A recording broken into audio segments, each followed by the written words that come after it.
All right, we are live on Facebook. We are live on Instagram. Hi, everybody. I am Kim Hess with Kim Hess Yoga, and I'm with Lara Scriba. Did I pronounce that right today? Scriba? Yes. Yes.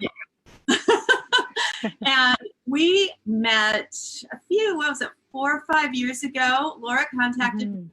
I was out at the Richmond Boat Show, and she asked me to do a yoga on board workshop on her boat.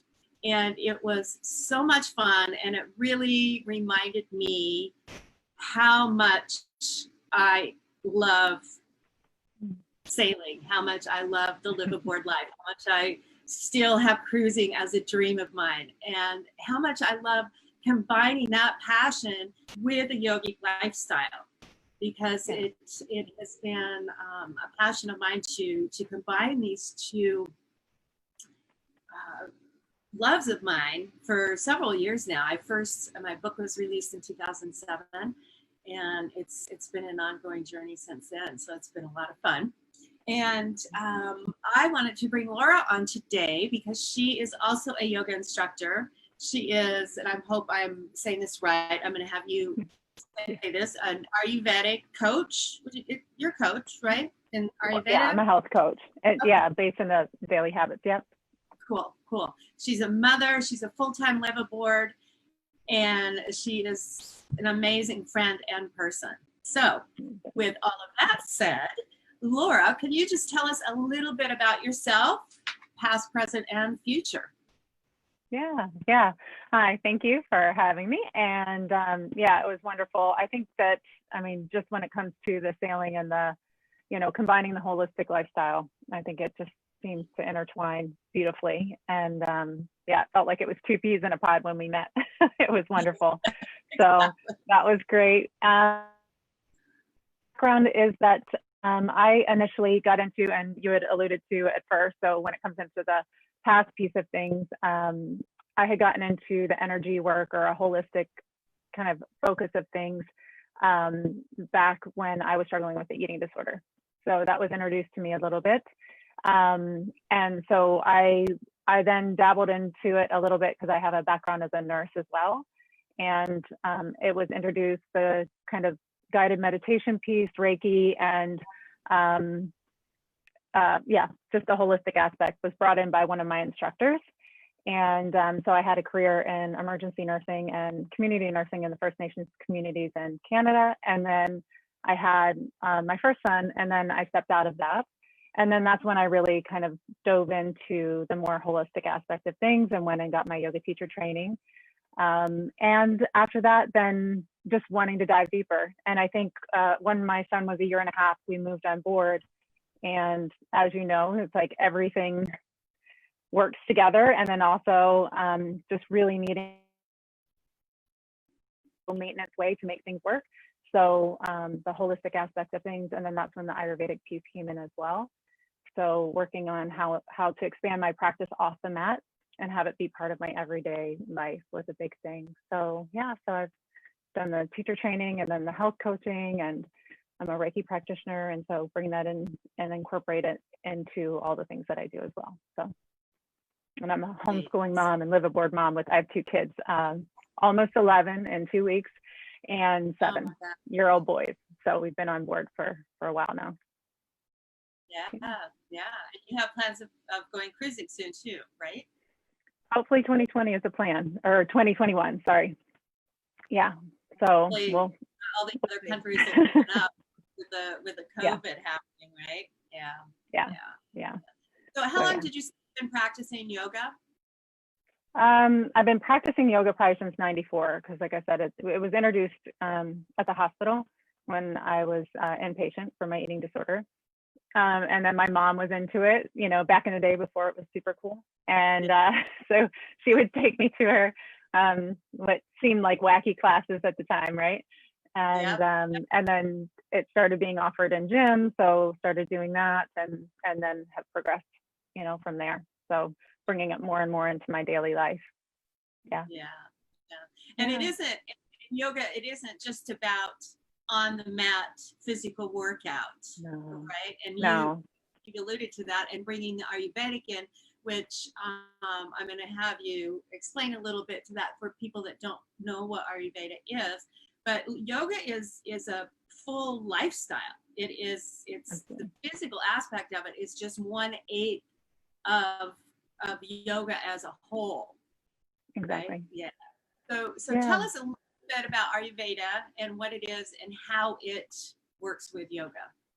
Yeah, so I think, yoga and yoga as we know it on the mat is a lot of what people know it as, but as you were alluding, there's like the 8 limbs. And so there's all these different aspects that you can experience that union of bringing things together. And with Ayurveda, it's a sister science. And so it's of yoga. And so it's really this holistic way of being, of health, of healthy living. And so what I'm trained in is coaching on the daily habits. So it's just a little piece of it, but it's a really powerful piece of, it's called Dinacharya, but it's the daily habits. And there's 10 of them, and it's working through, and it's really just looking at, sleep habits, when you're eating, so that way you're energizing your body. It's really looking at the energetics of all things, of food, of movement, of relationships, of, the constitution that you are. And it's just, I've found it to be incredibly powerful and empowering, because once you can understand that, it's really easy to apply in many situations. And especially as a mother, I've really found it really useful when looking at my kids as well. And so I think that was the other piece of it was, once I had kids, both it's a mirror for what's going on for you. And being able to really apply it in these really day-to-day aspects and seeing immediate changes just by doing these shifts or of incorporating in the 5 senses and learning to balance through opposites. And it's a really beautiful way to connect with nature. And I think that's why it so beautifully mixes with the liveaboard lifestyle, is because, we're already into that simplistic, living and trying to live with less, and everything has 3 purposes and your earth 3 uses. You're bringing these things in and really diving into the rhythms of nature and knowing the cycles of the moon and really being with the different cycles of the seasons and what are we bringing in, what is readily available, like when we're actually off cruising versus when we can go to Trader Joe's and pick something up from the store. So you're eating seasonally, and you're moving, and movement changes depending on the season of, are you outside a lot, or are you, more indoors and having a quieter practice, in the winter, and are you insulating more? Are you needing more grounding? And looking at the energetics of food too, of how to bring that in, to bring that balance to deeply nourish yourself. And I think that self-care can get a kind of like a eye roll or a bad rap, Yeah, like there's no, like everybody's kind of like, hey, I don't have time for that. But again, I think it's made it easier for me because it's always been hard to justify taking care of myself per se, and that's been a struggle. But especially when I had kids, then it was like, okay, I see they need this, we're going to do that. And so implementing those things in my household has been incredibly powerful as well, because I can, do that for my children, but then ultimately be doing it for myself as well when we incorporate it into the daily habits that way. Yeah, for sure. Yeah, that just kind of a little off topic here, bringing up that topic of self-care. I have been talking to multiple liveaboards or active cruisers or former cruisers, it doesn't matter.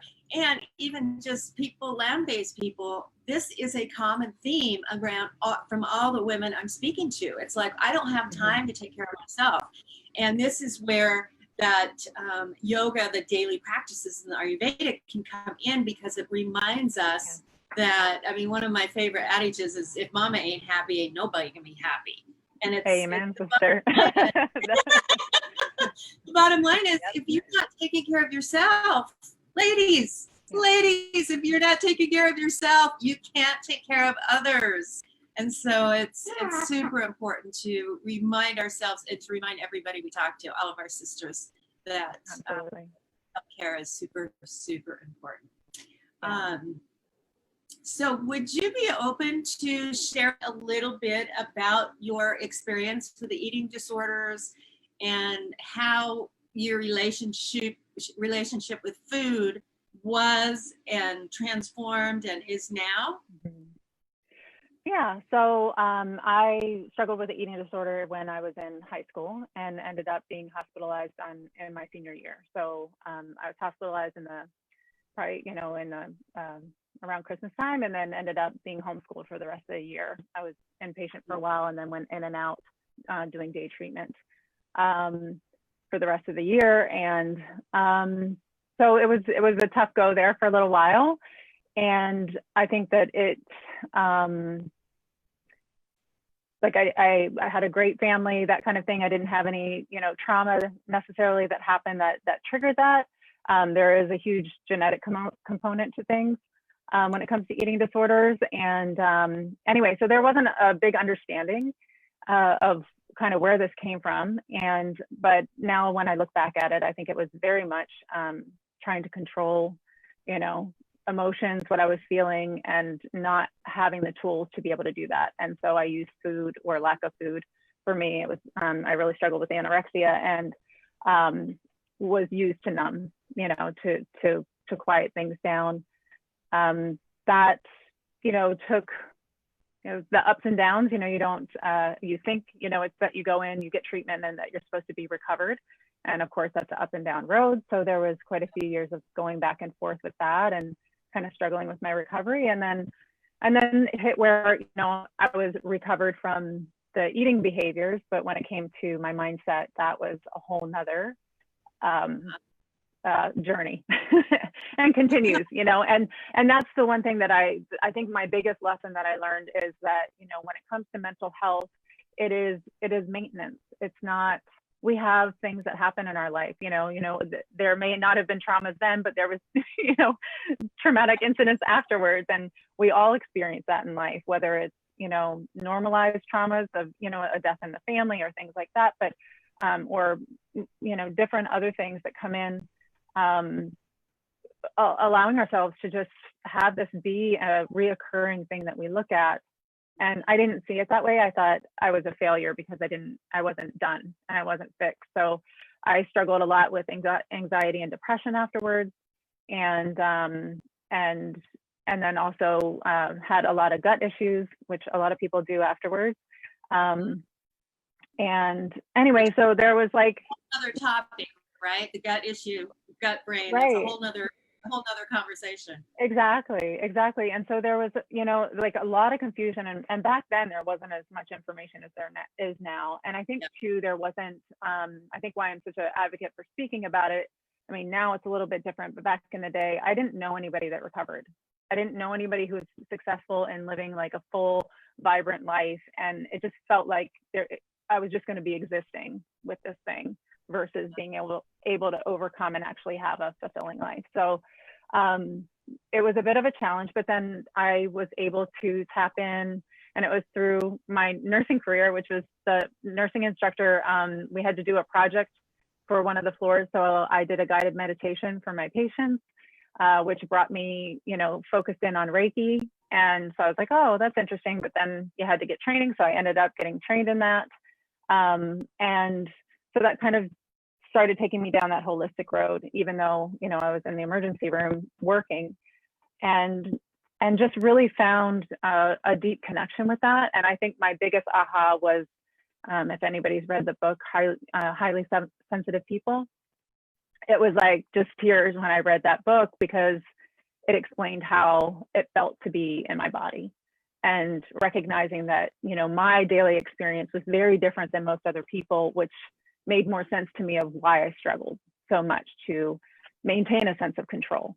And so when it comes back to, like the Ayurvedic piece and everything, it's when I'm able to understand the energetics of things and how to manipulate that in a really positive and powerful way for myself.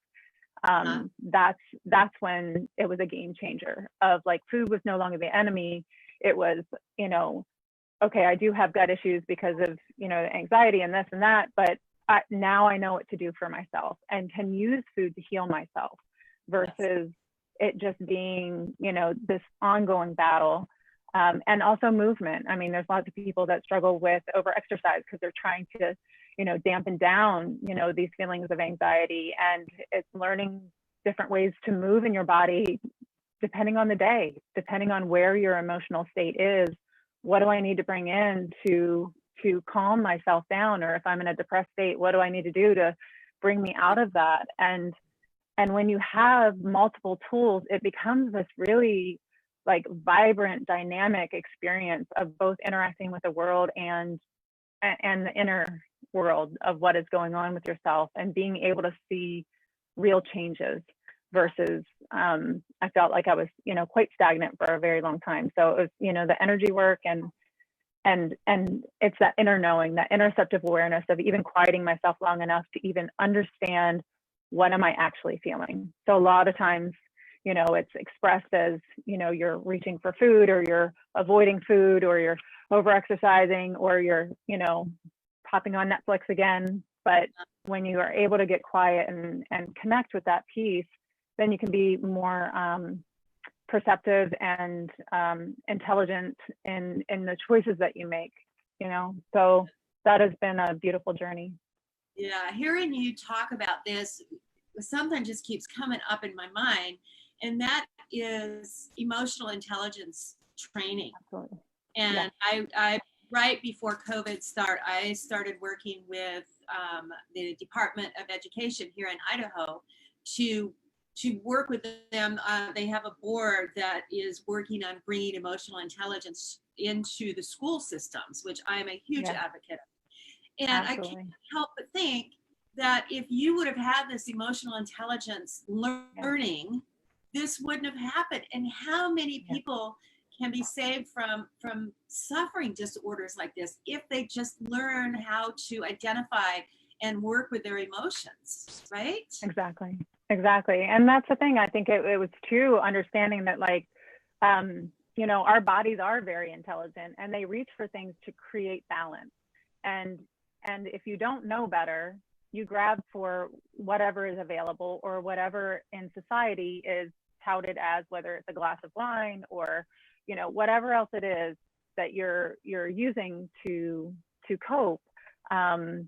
If you don't know any better or know what, or it's not modeled for you, that isn't even in your toolbox to even know what to reach for and to even understand or articulate those feelings. So yeah, that's a big part of my homeschooling with my kids, is that social emotional learning, and them really understanding what they're feeling, and then, okay, how do we navigate that in a really compassionate way, and what are the different tools that we can use instead of just one, like, playing with that as well.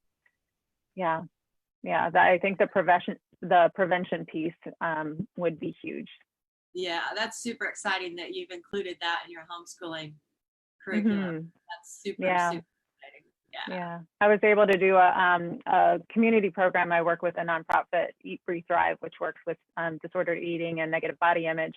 And so we have programs that work with people with eating disorders, with, more mainstream disordered eating, and then also as a prevention program. And it was really powerful to see just the awareness that some of the kids do have already. Also very interesting of even at a young age, how many kids at 13, 14 years old have already struggled with eating disorders. And so I don't think it's ever too early to have the conversations and to start implement, those kind of practices with your kids to reach for. The thing is, so many adults don't have that knowledge. And so it's like that crazy cycle. If the parents don't have any emotional intelligence, then they can't train their children. And if it's not being taught in schools, it's like a crazy cycle that spirals downward. But we get just that little bit and we can get out of it. And that was one of the questions the gentleman I met with at the Board of Education.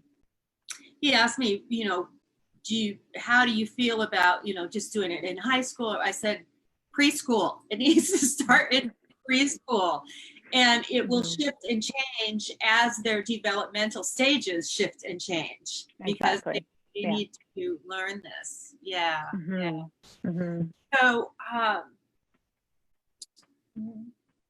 on the topic of emotional intelligence, how has practicing yoga and Ayurveda shifted that level, shifted your emotional intelligence? Mm-hmm. How I can think they? Yeah, go ahead. No, I'm done. Go ahead. Oh, okay. I think I think the accessibility piece of it is, you know, when it comes to yoga, is that you're moving from gross to subtle, right? You're needing to be in a place that we're not going to hit it head on. It's not like you just drop on, you know, for meditation, which can be challenging when you drop on the sofa and then you're, you know, supposed to be all in tune, you know. So like yoga is this beautiful way. Yeah, you've got the scatter going through. So yoga is a beautiful way of giving this focus, right? And you see it in many of the different methods, whether it's, you know, movement of the actual body, or in different energetics, where it's like, you know, focus on a mantra, or focus on a, you know, a hand gesture, or whatever it is, but giving your mind a focus to come into a one pointed focus. So however that is for you, and a lot of people, movement is the most comfortable way. And when things are kind of uncomfortable, whether it's physical pain, and that again is what's beautiful about yoga, is that it looks, or it confronts all pieces. So whatever it is that's going on for you, whether it is physical pain, or maybe it's presenting itself at that point, in that way, it then also gets to the subtle layers of, you know, the energetic layers that you have going on, you know, the mental body, the physical body, the emotional body, the spiritual body, you know, and then hopefully we're hoping to tap into that bliss body. And that's that, you know, wonderful feeling you feel at the end of class of Shavasana, right? So it's just a really like guided, it's kind of like a guided meditation that kind of drops you in gently into this process, or into this space.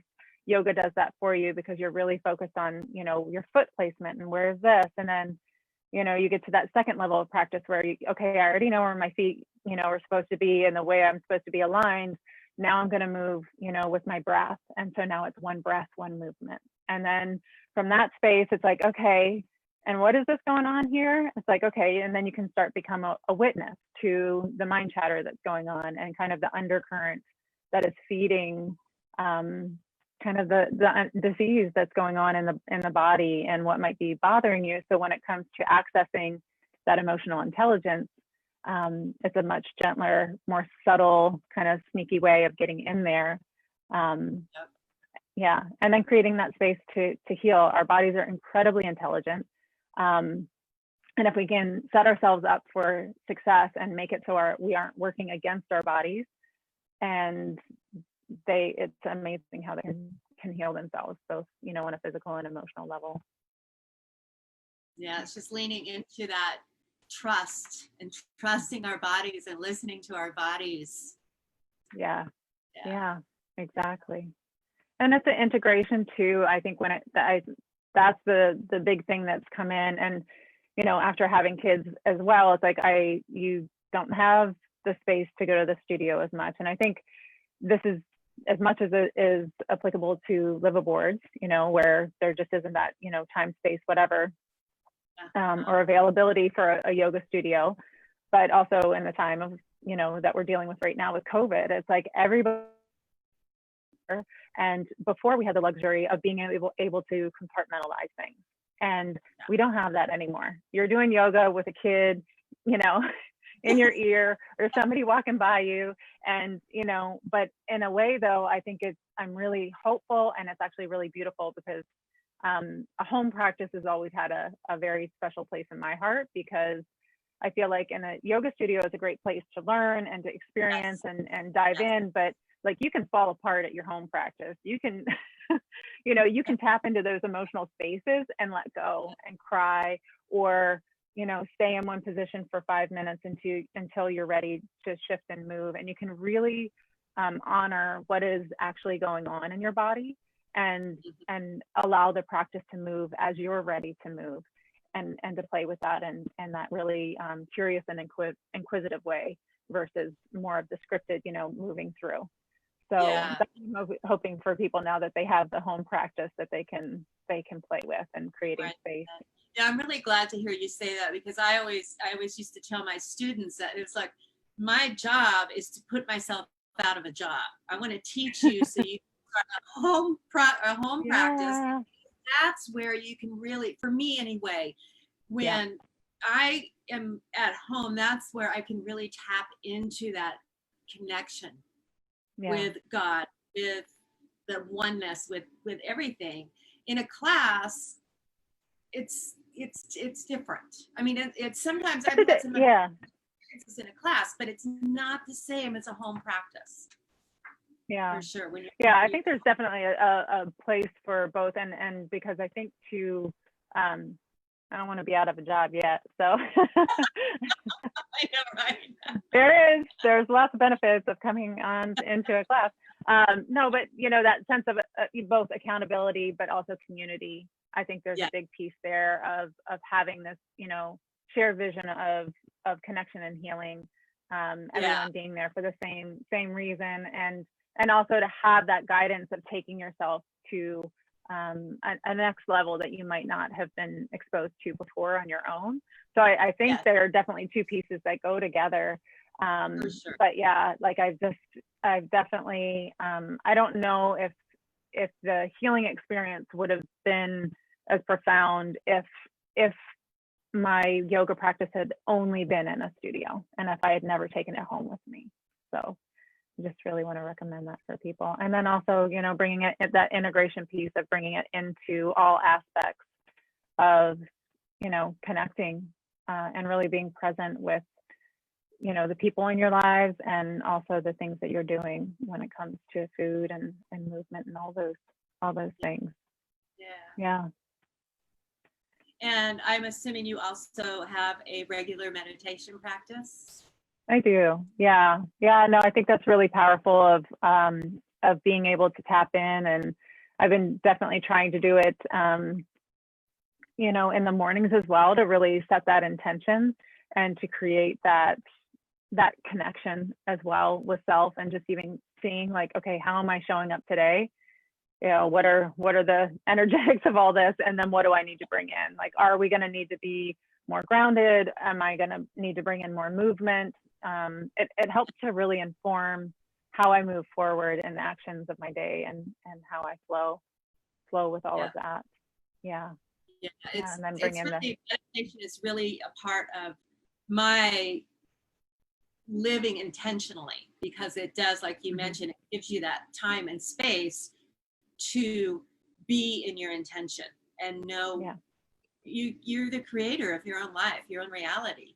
And that meditation is that space, especially in the mornings, that gives you that time to set up your day for success, basically. Well, and it's that processing space as well. And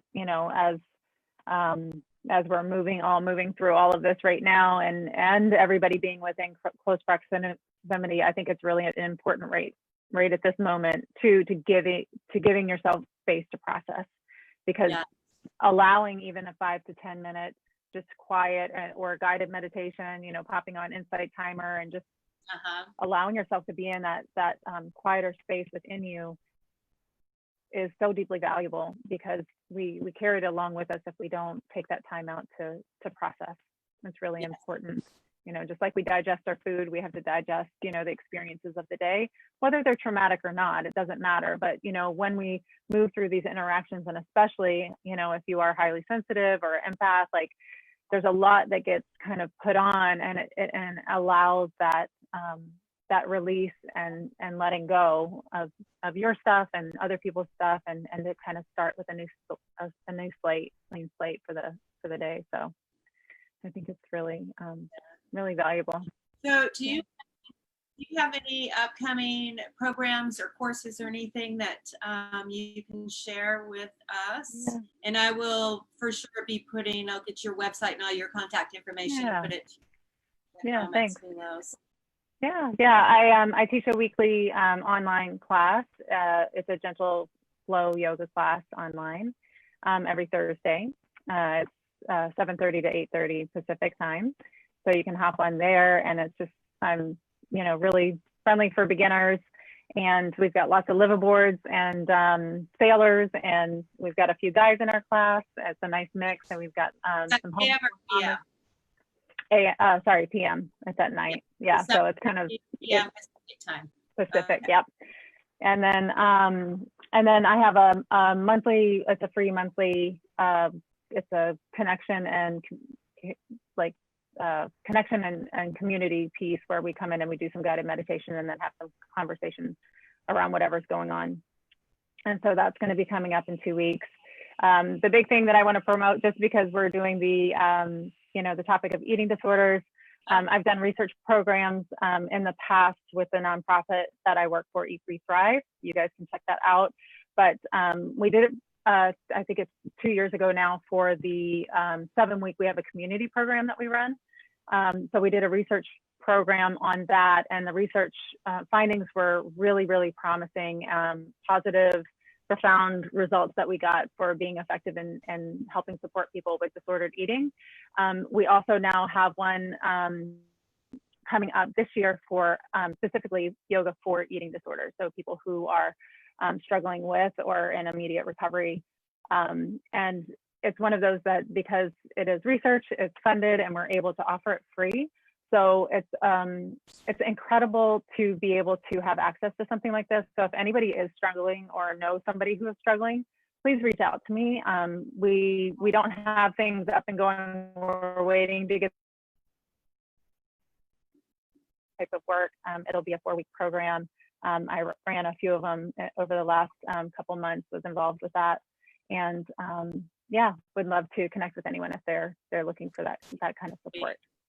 Yeah, and I'll make sure and have your contact information and all of that, Great. all that juicy stuff in everything below.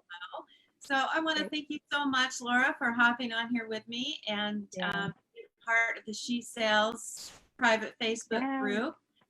So any other lady sailors out there, liveaboards, cruisers, past, present, or future, and join us in that group. It is a group to just specifically bring up topics like this and talk about those things that we think we can't talk about. So we're kind of shining that light on a lot of shadows. So I'm pretty excited about that. Chief is too. He's been a good boy during this. Oh, he's good. Thank you, Kim, so much, you know, for today, and also for creating that space, you know, for us all to bring this to light. So. Thank you so much. Thank you. All right. Okay. Bye.